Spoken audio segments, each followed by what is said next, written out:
Bismillahirrahmanirrahim. Assalamualaikum warahmatullahi wabarakatuh. Perkenalkan, kami dari kelompok 6 yang beranggotakan 5 orang.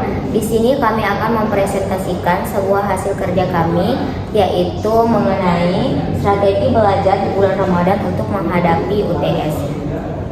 Baik, sebelumnya untuk memasuki materi, di sini kami akan memperkenalkan diri. Perkenalkan, nama saya Sawatul Jannah selaku moderator. Perkenalkan, nama saya Rangga Putra Nugra sebagai presenter pertama. Perkenalkan, nama saya Regina Simamora sebagai presenter kedua. Dan mohon maaf dikarenakan ada 2 orang teman kami yang tidak dapat mengikuti presentasi kali ini dikarenakan berhalangan.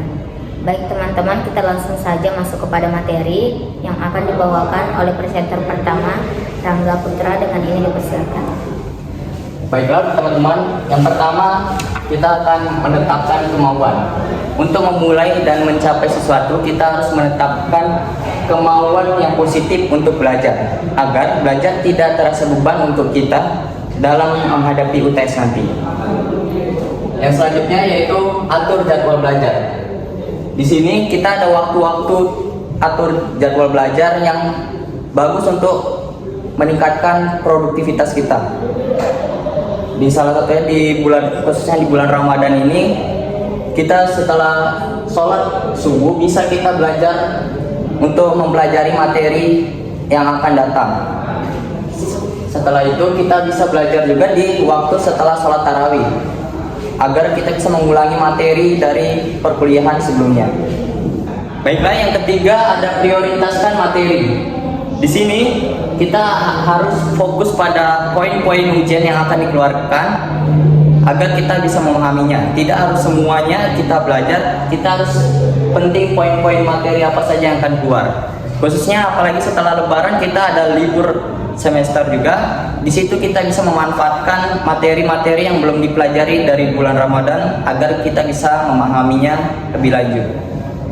Setelah itu akan saya kembalikan kepada moderator. Baik, itulah tadi pemaparan dari presenter pertama. Kemudian akan dilanjutkan kepada presenter kedua, Regina Simamora. Dengan ini persilakan. Yaitu sekarang yang keempat. Yang keempat adalah menjaga kesehatan.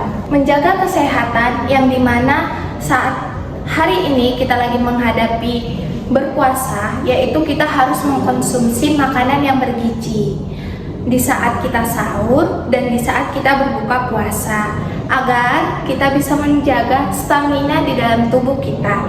Dan begitu juga kita tidak boleh begadang, karena itu bakalan merusak kesehatan tubuh kita.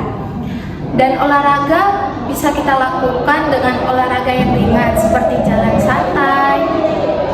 Dan yang kelima adalah konsistensi dan disiplin, dimana kita harus konsisten dengan aturan jadwal kita yang kedua tadi, yang tiap hari yang akan kita lakukan. Misalnya di saat kita sahur, kita bisa meluangkan waktu 25 menit setelah sahur untuk mereview materi kita kembali.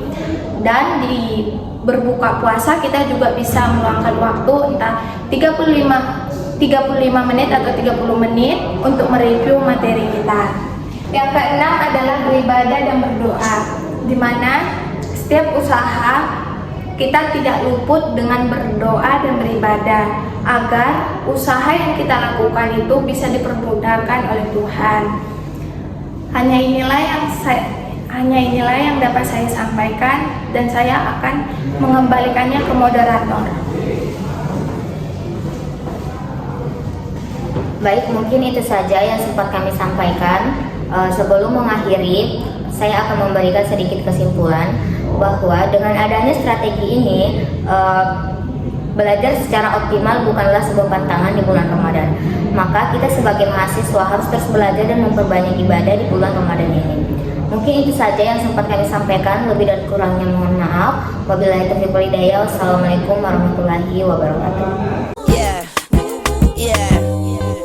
Bobby Valentino.